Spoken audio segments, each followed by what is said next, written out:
whatsoever.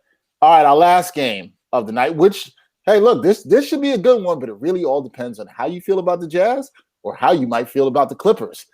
You know how we kind of feel about the Clippers on the show, but that's a whole nother story. The Utah Jazz, team with the best record in the league, at -4.5.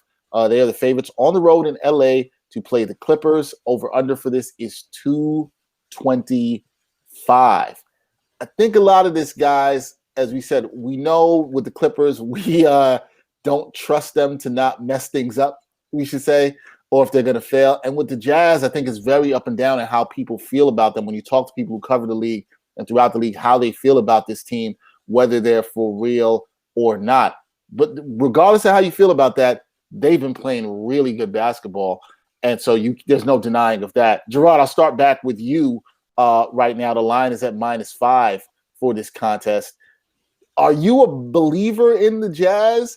And do you like them to keep things rolling against the Clippers tonight?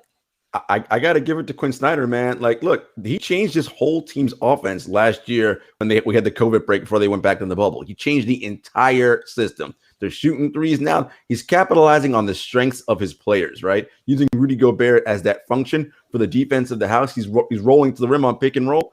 So many coaches in the NBA are married to their systems and don't want to break from that. Quinn's like, well, these guys can do these things really well. Let's try to amplify that. If more coaches do that, you'd be in a better position. Look, Utah is hot right now. Number 1 in adjusted net rating, number 1 in defensive rating, number 6, in adjusted offensive rating. I mean, they do everything well. And in this game particularly, I'm not sure if Kawhi is playing. I'm not sure if Paul George is playing. I don't think Nick Batum is playing. Like, look, and even if I don't know what's happening right now, they might just be in like we trying to get our way to the All-Star break and take a week off. Although, you know, Kawhi's got to go because he got selected. I like Utah on this. Utah is just playing excellent basketball right now. And even though it's early in the season, right, we're only about 30 games in, they are beating all the teams they should beat and beating good teams as well. I'm loving Utah right now. Utah up on the Clippers, 3.5 game lead in the West right now. Clippers third. Jazz 9-1 in their last 10. They've been playing really good basketball. Brian, what about you? Are you on the Jazz train right now? You looking to make any trips out to Salt Lake City? Seems like a place you'd love to go. Not that. No. I mean, look, I'm rolling with the Jazz, but I'll be good if I never have to go to Utah in my life. I'm Puerto Rican. I don't know what the fuck I'm gonna do out there. You know what I mean? Like, yo, Park City's cool, man. Go to Sundance Festival in January. It's a good time. Go skiing. Yeah, man. Skiing, which seems like an activity you would absolutely do, Brian. I don't ski. I don't even like ice skate. I played floor hockey. I'm a pretty good defender. That's another story for another day. Pretty good floor hockey defender. But anyway, like I would say, like in reference to the Jazz and Clippers, they just played a couple nights ago. I wouldn't be surprised if this game just looks a lot like that. It was a blowout. The Clippers again, like they might be shorthanded because to Gerard's point, Kawhi, Paul George still questionable. Mike Conley's still out for the Jazz, and it hasn't quite mattered because they're still playing so well.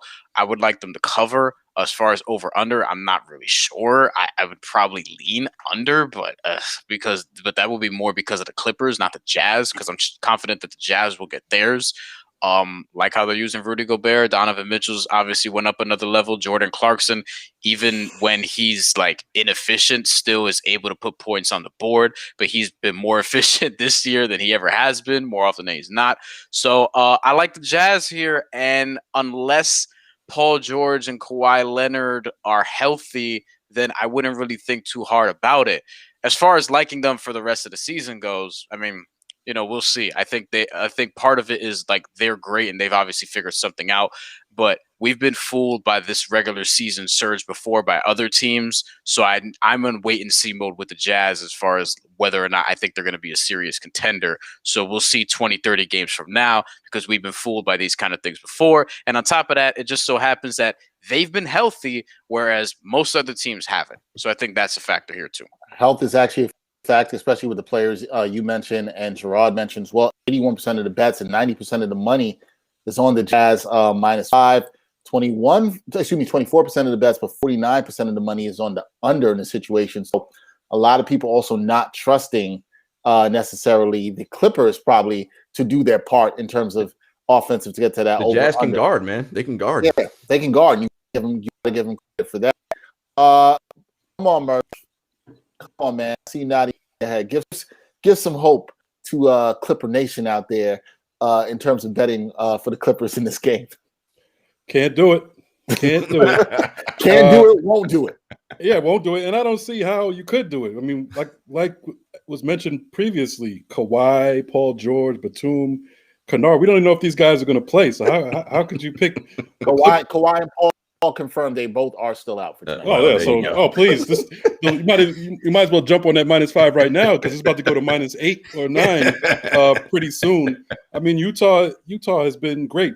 As everybody said, best record in the league, first in the West, obviously. Clippers not bad, 21-9, third in the West, but they don't have their major players. As far as Utah being a serious threat when the playoffs come, I think they will be if they have this team going into the playoffs. Last year they made a big splash with their free agent signings of Bogdanovich and Conley, and they basically didn't have either one when the playoff came because Conley just had a poor season. He just wasn't himself last season, and Bogdanovich didn't play in the playoffs. He didn't play in the bubble. So if they have this squad when they get into the playoffs, I'm pretty confident that they can at least be a true contender and compete. Not to say that they'll actually beat the Lakers or even the Clippers, but I think they have a shot at either one of them. So this is a real team here in Utah. As for the over/under, I like the sharp money, as was mentioned, is on the under. I agree with that. Both these teams are can play very good defense when they want to. So I would definitely go with the over and definitely hop on that Utah bandwagon, at least for this game, -5. Yeah. Get it on the action. Hold on. What? One of our esteemed producers wrote in the chat that Luke Kennard is day-to-day question. Luke fucking Kennard, man. You know what I mean? Like, honestly, we want to talk about one day we're gonna talk about like the worst contracts in the NBA. Luke Kennard is up there. Like, this motherfucker got traded to the Clippers, got a 4-year, $64 million extension, and is averaging 8 points a game right now. He's shooting a high percentage. Good work if you can get it. You know what's funny, Brian? The other day I was watching the Clippers His game, points per game has been cut in half from last year, and nobody is criticizing him. He was good at Duke. Yeah, we're gonna take it back to college. The other day I'm watching the Clippers game, and I'm literally listening to the announcers try to make the case. This is when you know somebody's sorry.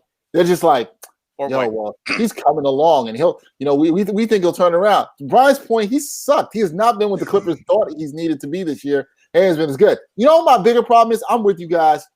I put my money on the Jazz on this all the way. My bigger problem is how come nobody is still mad enough that the Utah still has their team name is the Jazz. Ain't nothing about Jazz going down with Utah. Jazz in Utah. I understand they moved from New Orleans. Can we do a switcheroo? Hashtag one note. Ain't no. They might have some smooth Jazz out there. No. The Kenny G All-Stars out there. They don't even got that. Kenny G got too much soul for them people out there. They don't even got that. I will say really quick about the Jazz. When we're getting towards future bets and you're looking at Western Conference Finals and all that, do not.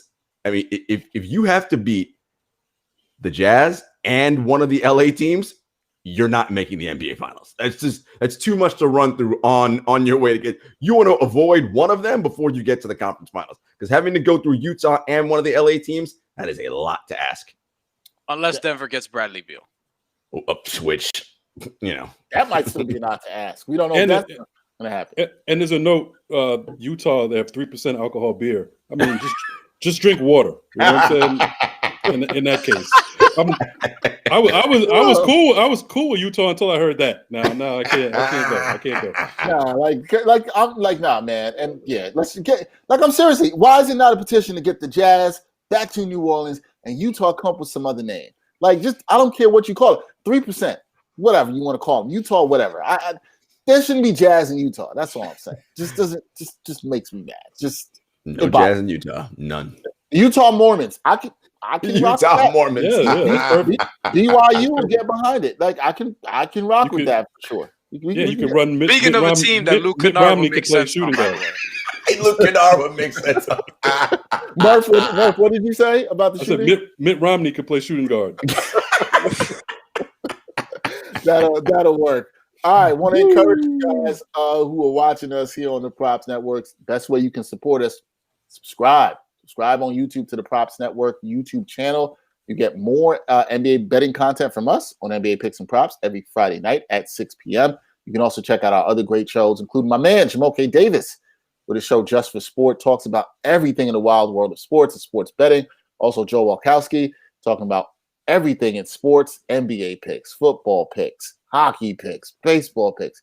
He's got you all covered. Some of the great content we have here on the Props Network.